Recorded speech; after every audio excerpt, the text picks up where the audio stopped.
नमस्कार दोस्तों, बहुत बहुत स्वागत है आपका अपने YouTube चैनल ज्ञान स्टडी पॉइंट में। और मेरा नाम है करण। तो आज के इस वीडियो में हम लोग बात करेंगे विचारधारा के बारे में।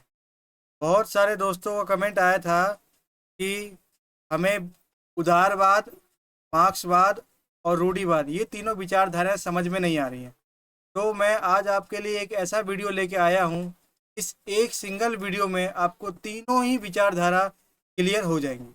ठीक है, एकदम आसान भाषा में आपको ये समझाने वाला हूँ। यदि आप एक बार मेरे इस वीडियो को पूरा देख लेते हो शुरू से लेकर आखिर तक, तो ये तीनों विचारधाराएं आप जिंदगी भर नहीं भूलोगे। ठीक है, जी हाँ दोस्तों, आपको इस तरह समझाऊंगा कि आपको पूरे लाइफ टाइम ये तीनों विचारधाराएं याद रहेंगी। तो चलिए शुरू करते हैं आज के इस वीडियो को। तो सबसे पहले विचारधारा हमारी आती है जिसका नाम है उदारवाद विचारधारा। ठीक है, चलिए समझते हैं इसको।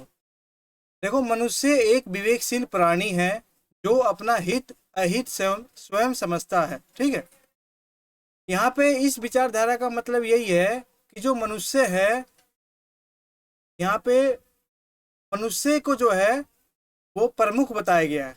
मनुष्य को क्या बताया गया? प्रमुख बताया गया है। ठीक है, इस विचारधारा के तहत, उदारवाद विचारधारा के तहत यह विचारधारा मनुष्य मुख्य रूप से मनुष्य को पूर्ण स्वतंत्रता प्रदान करने की बात करती है।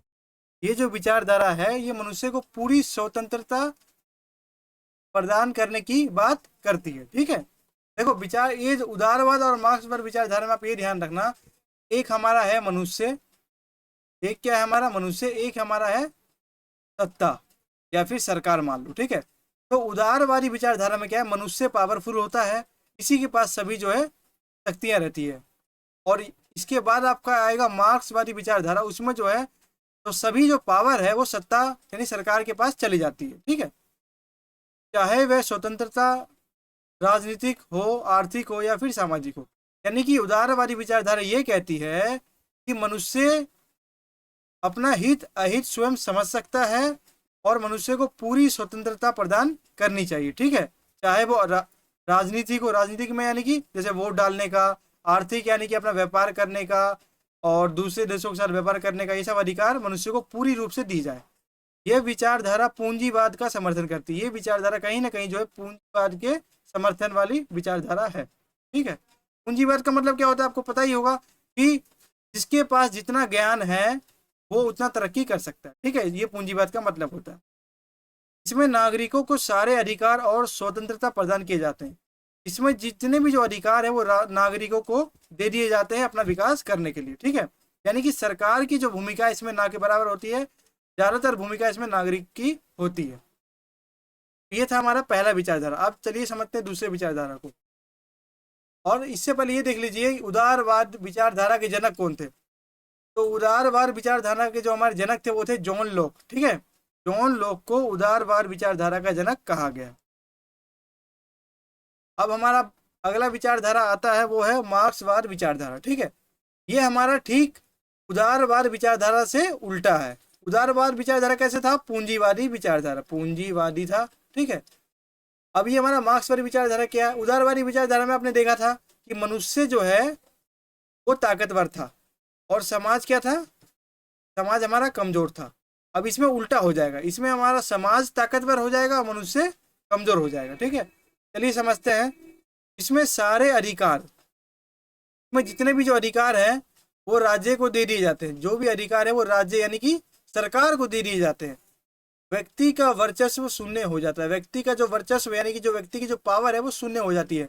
व्यक्ति अपने मर्जी से कोई व्यापार नहीं कर सकता, कहीं भी आ जा नहीं सकता, मतलब पूरी तरह से जो सरकार का नियंत्रण हो जाता है। ठीक है, मार्क्सवादियों के अनुसार उदारवाद केवल शोषण को जन्म देता है। अब जो मार्क्सवादी विचारधारा के लोग हैं वो क्या बताते हैं उदारवादी विचारधारा को, कि मार्क्सवादी विचारधारा के अनुसार जो है उदारवाद केवल शोषण को जन्म देता है, यानी शोषण को जन्म देता है और केवल धनी वर्गों के हितों की रक्षा करता है। मार्क्सवादी का कहना यह है कि उदारवादी विचारधारा में क्या होता है दोस्तों, कि जो धनी वर्ग है उसका तो विकास होता है लेकिन जो मजदूर वर्ग है उसका विकास नहीं होता है। उदारवादी विचारधारा में सीधा सीधा कहा गया जिसके पास जितना ज्ञान होगा उतना वो विकास कर सकेगा। ठीक है, ये विचारधारा समाजवाद का समर्थन करती है। ये विचारधारा क्या करती है? समाजवाद के समर्थन करती है। उदारवादी विचारधारा में आपका क्या था कि किसी एक व्यक्ति का विकास हो रहा था। और ये जो विचारधारा ये पूरे समाज के विकास के बारे में बात करती है कि किसी एक व्यक्ति का विकास ना हो बल्कि पूरे संपूर्ण समाज का विकास हो। ठीक है, ये इसका उद्देश्य रहता है। यह विचारधारा मानती है कि सत्ता ताकतवर होनी चाहिए। ये विचारधारा बताती है कि सत्ता ताकतवर होनी चाहिए जिससे समाज में भेदभाव ना हो। यह विचारधारा संपूर्ण समाज में विकास की बात करती है। ये विचारधारा किसी एक व्यक्ति की नहीं बल्कि पूरे संपूर्ण समाज की विकास की बात करती है। ठीक है, ये था हमारा मार्क्सवाद विचारधारा। अब जो इसके ये मार्क्सवादी विचारधारा किसने दिया था, तो ये विचारधारा कार्ल मार्क्स द्वारा दी गई थी। ये आपसे एग्जाम में क्वेश्चन पूछ सकते हैं कि मार्क्सवादी विचारधारा किसने दी, तो आप कहोगे कार्ल मार्क्स द्वारा जो है ये मार्क्सवादी विचारधारा दी गई। ठीक है, चलिए आगे बढ़ते हैं। अब तीसरा विचारधारा हमारा आता है रूढ़िवादी विचारधारा। ठीक है, ये बहुत ही ज्यादा आसान है, दोनों से बहुत ज्यादा आसान है, समझिए इसको।